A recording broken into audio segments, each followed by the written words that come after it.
Hello friends, social science के अपने last video में हमने अपक्षय के बारे में पढ़ा।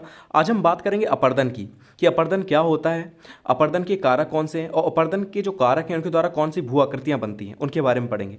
तो जान लेते हैं अपर्दन के बारे में। जब प्रभावित जल, पवन, समुद्री लहरें, हिमानी आदि शक्तियाँ चट्टानों में तोड़फोड़ करती हैं तथा परिवहन द्वारा उन्हें दूसरी जगह ले जाती हैं तो इस क्रिया को अपर्दन कहते हैं। इसमें कटाव और बहाव की प्रक्रिया को शामिल किया जाता है। कहने का मतलब है अपक्षय में क्या होता है, चट्टानें टूटती थी। ठीक है, अपक्षय में हमने पढ़ा था ये चीज़ कि चट्टानों का टूटना अपक्षय कहलाता है।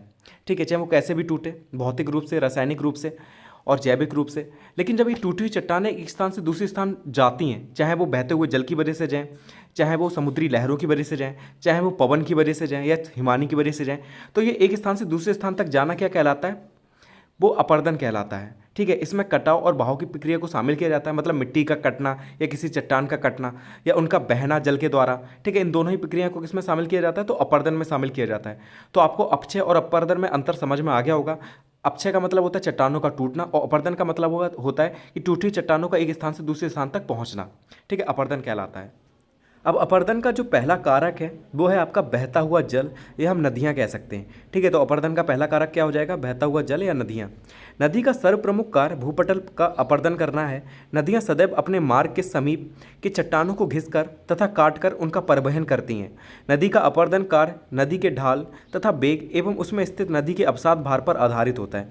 ठीक है, नदी किस आधार पर अपर्दन करती है वो किस पर डिपेंड करेगा कि नदी का ढाल कैसा है, नदी का बेग कैसा है कि तेज़ी से बह रही है या धीमे बह रही है, या उसमें जो अवसाद है उसका भार कितना है। इस आधार पर नदी का अपर्दन जो है वो डिपेंड करता है।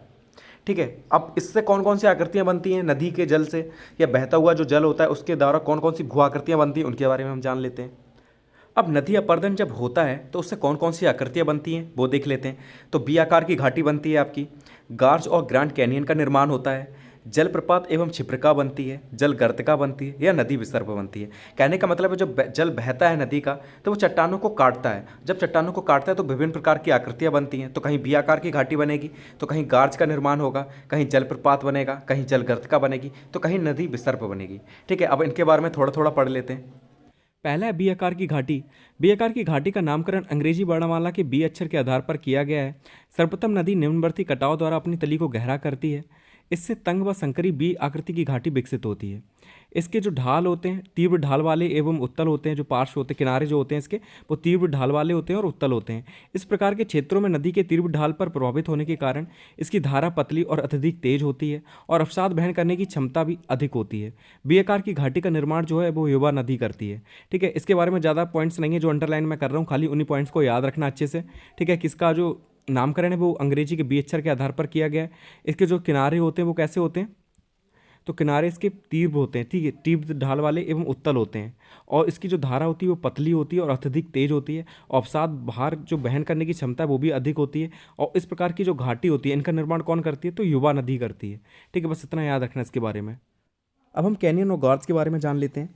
गार्ज एक गहरी घाटी है जो सीधी एकदम खड़ी है और कैनियन में खड़ी सीढ़ियों जैसी बगली ढाल की विशेषता है और यह एक गार्ज की तरह गहरी हो सकती है। कैनियन प्रायः क्षैतिज संस्तृत अवसादी चट्टानों में बनती है और गार्ज जो होती है वो हमेशा कठोर चट्टानों में बनती है। देखिए, कैनियन और गार्ज में अंतर क्या है।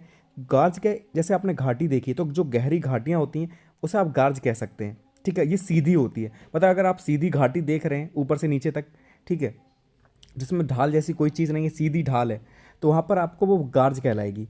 लेकिन जहाँ पर उस पर सीढ़ी जैसी ढाल दिखती है आपको, जैसे सीढ़ियाँ आप चढ़ते हैं एक ऊपर एक, तो अगर ऐसी आपको ढाल देखने को मिलती है तो वहाँ पर अगर ऐसी आपको घाटी कोई देखने को मिल रही तो वो आपकी कैनियन कहलाएगी। ठीक है, अब याद ये रखना कि जो कैनियन है वो गार्ज की तरह गहरी भी हो सकती है, हो सकता है कैनियन भी गार्ज की बराबर ही गहरी हो।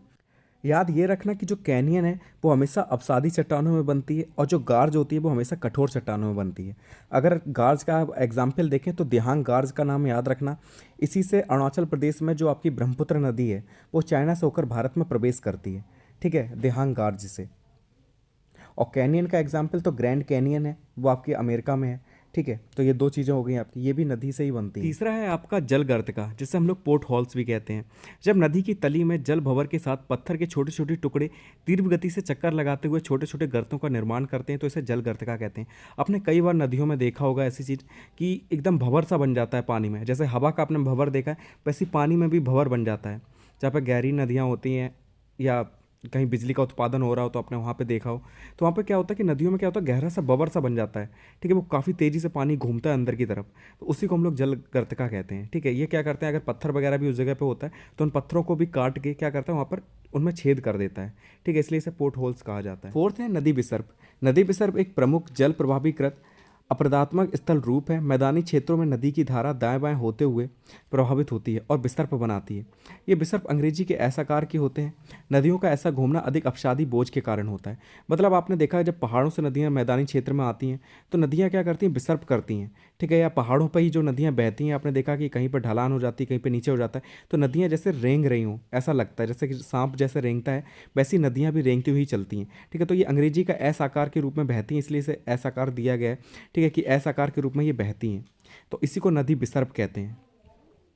ठीक है, और ये क्यों होता है, क्योंकि नदियाँ जो होती हैं वो पहाड़ों से काफ़ी सारा अवसाद लेकर आ रही होती हैं, तो कहीं पर अवसाद के कारण ये कहीं अवसाद जम जाता है तो वहाँ पर अंदर तक नहीं जा पाती। ठीक है, कहीं ऊपर हो जाती, कभी नीचे हो जाती, तो ये ऐसा आकार बनता है इनका।